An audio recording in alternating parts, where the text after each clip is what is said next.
Olá pessoal, espero que estejam bem. Mais uma vez aqui o professor Classiano.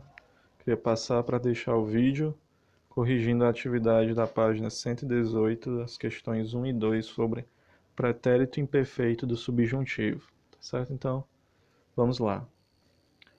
Primeira questão, vocês têm essa tirinha, mais uma tirinha do Calvin, tá certo? Ele diz assim, ó. Eu devia pedir a Suzy que ficasse de olho caso Haroldo aparecesse. Suzy, Haroldo! Você encontrou o Haroldo! Obrigado, obrigado, obrigado, obrigado. Bem, Sr. Calvin, não foi um. Bem, Sr. Calvin não foi um cavalheiro. Espero que eu. Quem pegou todos os meus biscoitos?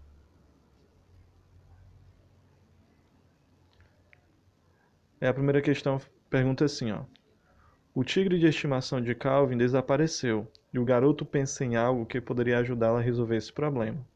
No que foi que ele pensou? Então você vê no primeiro quadrinho ele pensando. Então a resposta bem simples, né? Ele pensa em pedir à sua amiga Suzy que fique de olho caso o tigre apareça. Isso foi o pensamento do Cal e a gente percebe no que acontece no desenrolar da tirinha. Aí você vai para o item B, nós temos assim a seguinte pergunta. Observe os gestos e as expressões dos personagens. O que revela em cada quadrinho? Aí você vai ter que no primeiro quadrinho, o Cal está pensativo em como ele vai encontrar, o que ele vai fazer, qual vai ser a estratégia para encontrar o Haroldo. No segundo quadrinho, ele fica perplexo, em choque, quando ele encontra o Haroldo, né? E o Haroldo fica feliz, ele nem imaginava que fosse encontrar o Haroldo logo com a Suzy. No terceiro quadrinho, nós temos então o Calvin se mostrando bem agradecido, beijando a mão da Suzy, e a Suzy surpresa, perplexa, porque o Calvin nunca tinha sido tão educado assim, né? E no último quadrinho, ela fica revoltada e irritada quando percebe que, mesmo tendo sido bem educado, ele acaba comendo os biscoitos que a Suzy tinha feito para o chá. Né? Então ela fica revoltada, extremamente irritada com aquela situação. Tá certo? Então, essa é a resposta do item B. Item C. No primeiro quadrinho, o balão reproduz a fala de Calvin. Anote no caderno as formas verbais que se referem a ações de Suzy e Haroldo. Então vejam aí, ó. A resposta ficasse de olho e aparecesse lá no primeiro quadrinho, quando ele fala: eu vou pedir a Suzy que ficasse de olho se ele aparecesse, se o Haroldo aparecesse. Então, você tem a ação de um e de outro, né? Ficasse de olho seria a Suzy e aparecesse o Haroldo.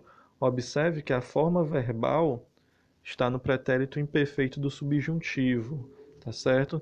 Não é uma ação feita, não é ação realizada, é uma possibilidade, ok? Lembra lá que o subjuntivo fala sobre possibilidades, incertezas, dúvidas.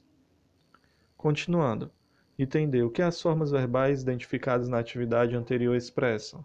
Então você tem aí o primeiro item, uma certeza, 2, uma possibilidade, 3, uma ordem. Como nós vimos, subjuntivo vai versar exatamente sobre possibilidades, tá certo? Então, quando ele fala ficasse, aparecesse, são possibilidades, não acontecimentos ainda. Passando para a próxima questão. Segunda questão nós temos assim. Leia os versos a seguir que compõem o trecho de uma canção. Se um dia eu pudesse ver meu passado inteiro e fizesse parar de chover nos primeiros erros, o meu corpo viraria sol, minha mente viraria, mas só chove, chove, chove, chove. Nós temos o item aí perguntando: qual é o assunto do poema?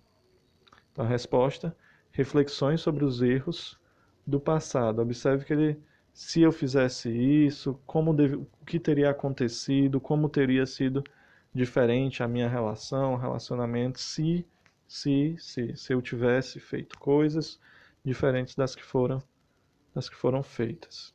Item B. Qual das afirmações a seguir expressa uma possível interpretação da letra da canção? 1. O eu poético reclama da chuva e da falta de sol. 2. O eu poético gostaria de lembrar o passado. 3. Sol e chuva são metáforas utilizadas para falar de erros e acertos. Então, obviamente, Simples aí, o item correto, letra.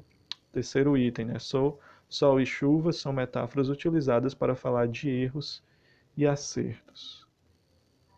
Item C, nós temos então esse trecho aí da canção. Se um dia eu pudesse ver meu passado, meu corpo viraria sol. Observe que pudesse está no pretérito imperfeito do subjuntivo, enquanto que viraria está no futuro do pretérito do indicativo. Pudesse no subjuntivo, viraria no indicativo. Aí a pergunta é: o que expressa o pretérito imperfeito do subjuntivo? Resposta: desejo, condição. Quando ele fala assim, ó, se um dia eu pudesse, esse pretérito imperfeito está expressando essa condição, esse desejo, tá ok? E a segundo item pergunta: que outro trecho da canção apresenta a mesma correlação verbal? A gente vai ver um outro trecho que fala: e fizesse parar de chover, meu corpo viraria sol. E fizesse, imperfeito do subjuntivo, pretérito imperfeito subjuntivo, fazendo relação, correlacionado com viraria sol. Então você tem uma condição para que um fato aconteça. A condição está no subjuntivo, no caso aqui no pretérito imperfeito, e o acontecimento no futuro do pretérito do indicativo. O indicativo seria a confirmação, a realização da ação. Tá certo, pessoal? Então essa foi a atividade de hoje. Próxima semana nós temos outra atividade e assim nós vamos nos comunicando, vamos mantendo nossas aulas, nossas atividades, tá certo? Qualquer dúvida, vocês têm meu número, podem entrar em contato. Obrigado e até a próxima.